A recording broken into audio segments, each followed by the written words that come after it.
But at least when you're outdoors, you need to behave. Tomorrow. You need to behave when you're outside.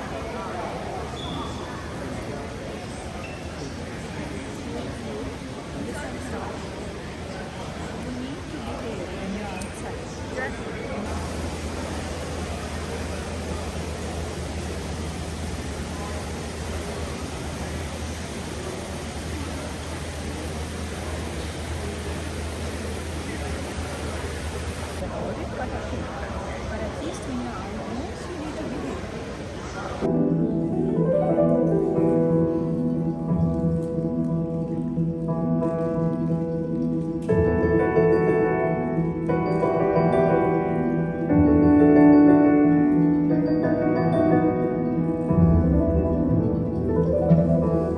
Woven into the Great Seal of the United States is a phrase, a motto, a rallying cry.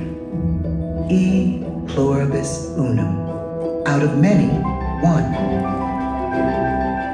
Out of many states, cities, neighborhoods, out of such different perspectives, such distinct personalities, so many free and fiercely independent people, emerges one country, one nation.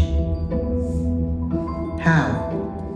How do we move forward as a single nation when our desires seem so different, our views so varied?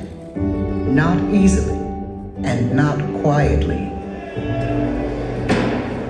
The House will be in order. Thank you, Mr. Speaker. Bills in this chamber require names and acronyms. Senate will come to order. On this vote, the yea. Answers in America come not from one voice, but from many. Out of freedom flows energy, ideas, and passionate, legitimate differences. Peacefully resolving those differences, finding our common ground, is the challenge a free people face, and the job of those we elect to Congress.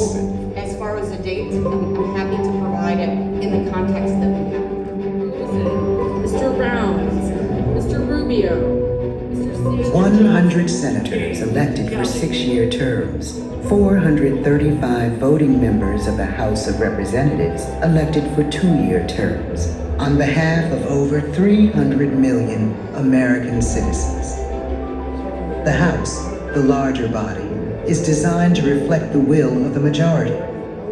In the more intimate chamber of the Senate, the voice of each member can be taken into greater account. Seems to undermine the Postal Service's ability to compete. Our job should be to set priorities in this Congress. We should say, what is the priority? The formation of the laws and policies we live by, the balancing of beliefs, opinions, and desires, happens here, in the full dialogue and debate of a freedom hard-earned. Incredible urgency.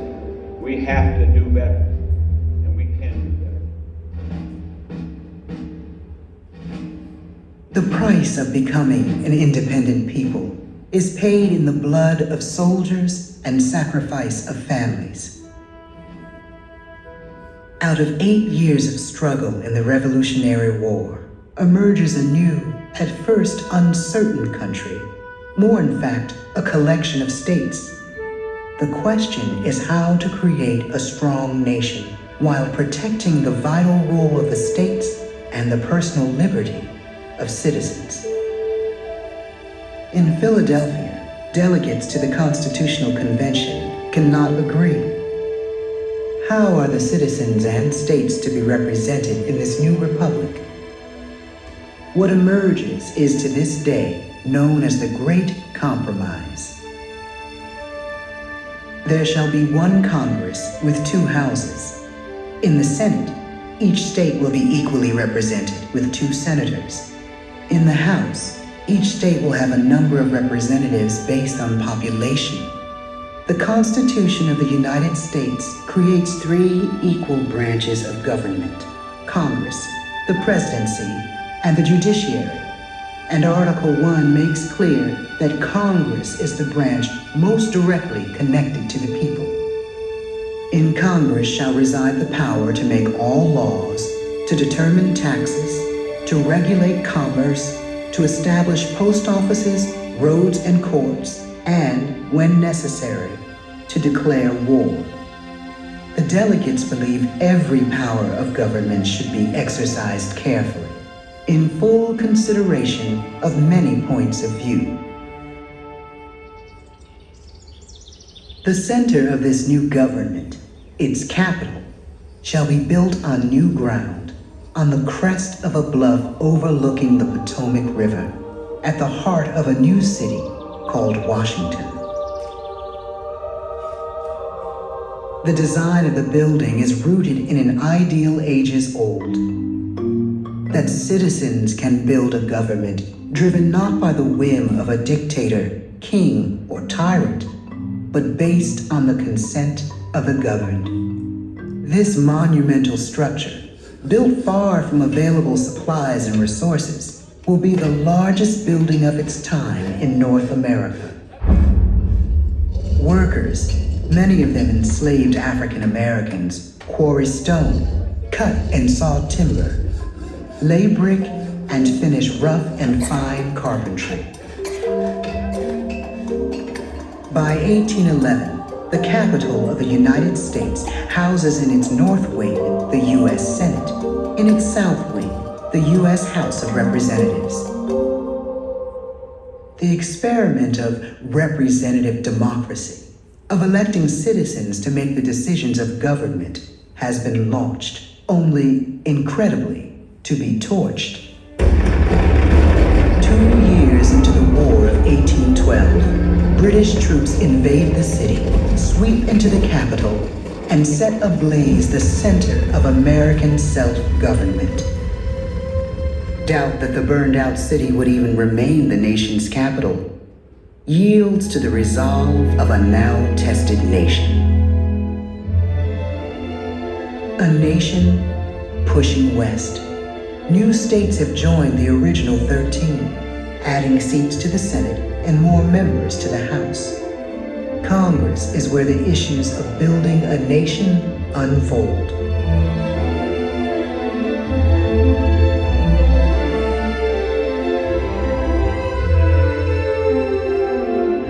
One question overshadows all. As new territories are opened for settlement, will they be slave or free? For close to 40 years, the issue is fiercely debated. American heart, liberty and union. The government is the creature of the states, making war wants no law. Above all, no civil war, no In the end, the nation cannot survive half slave and half free, and the country goes to war with itself.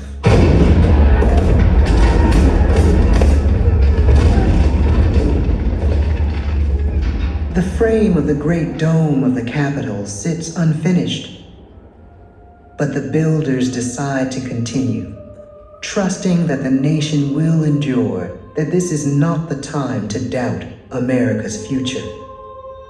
President Lincoln takes heart. If the people see the Capitol going on, he says, it is a sign that we intend the Union shall go on. Soon, the dome of the Capitol is topped by the statue called Freedom, defining for the ages the national skyline.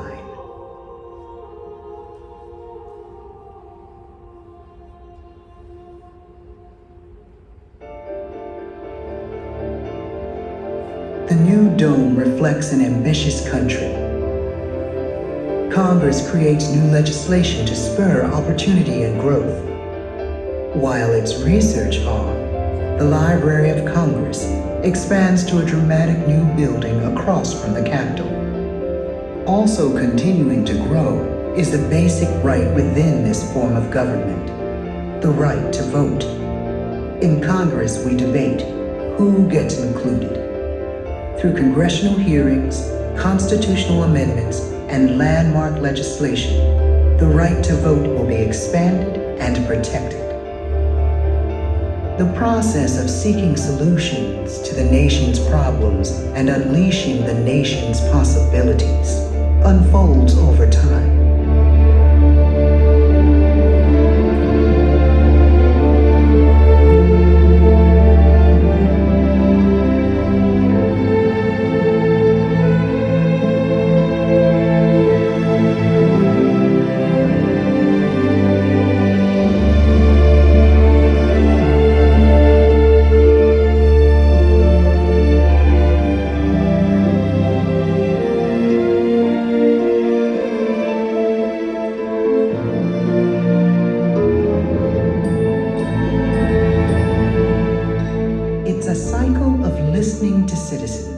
of creating and at times reshaping policy and legislation.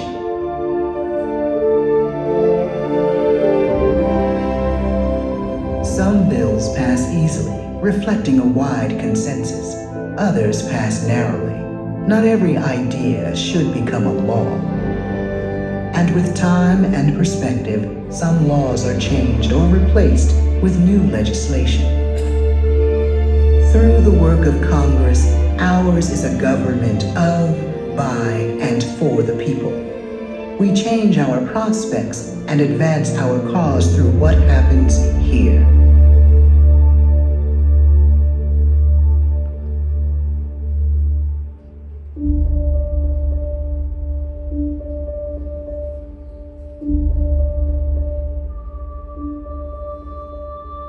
This is the core, the center of our experiment in political freedom.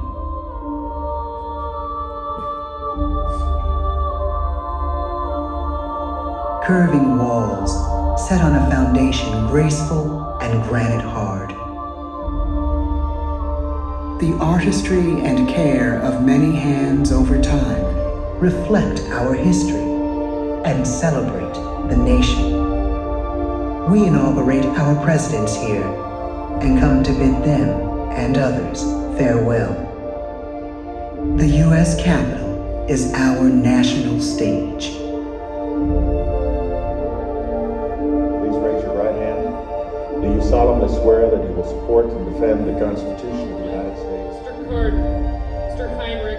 We, the people, are represented in the votes of the members, the cadence of the roll call, the balance between prudent compromise and bedrock beliefs.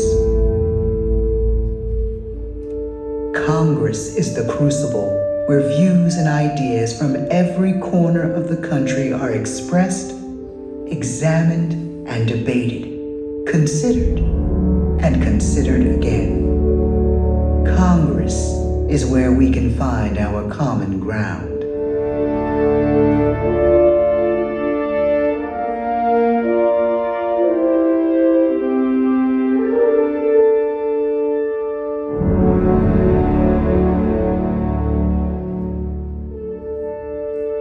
These walls have been tested. Their strength does not crack. E pluribus unum. Out of many, one.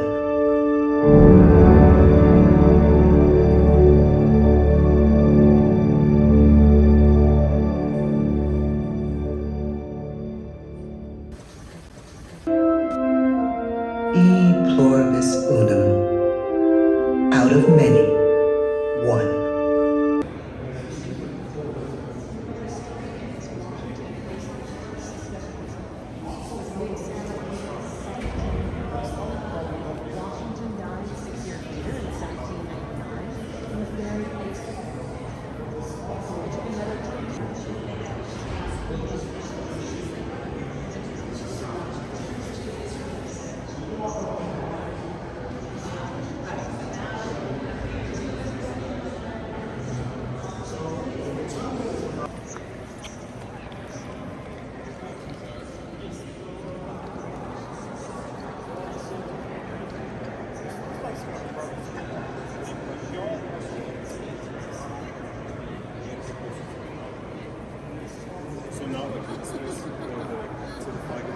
Well, we can stand in front of the doorway, maybe? Sure, wherever you want. Okay. Why don't we stand in front of the rope so that way we can get to the flag and that in the back. So we can do one here and then maybe let's go this one.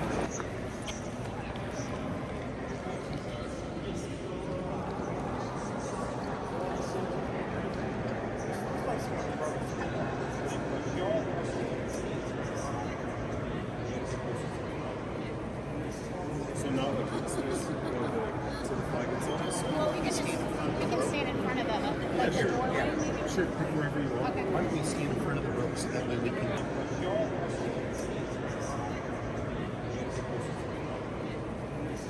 So now let's go to the flag. Thing. Is it better? Yeah, that was a little better.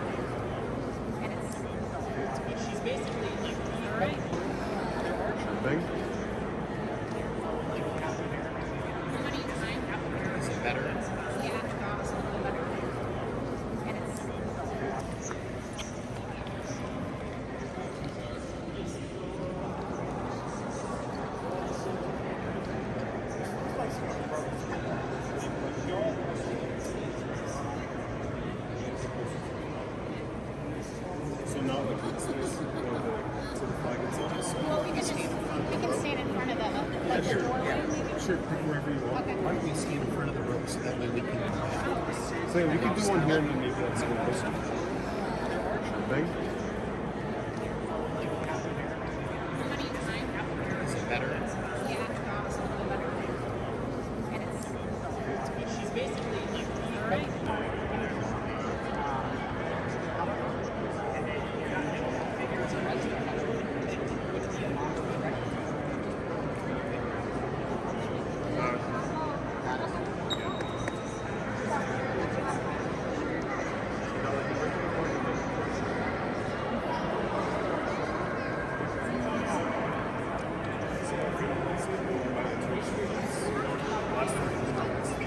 But it makes sense to go back.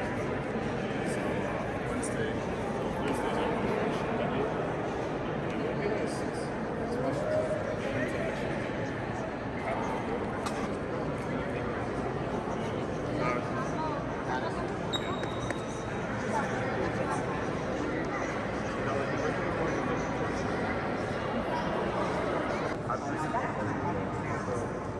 following graduation, I'll probably reading this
Okay.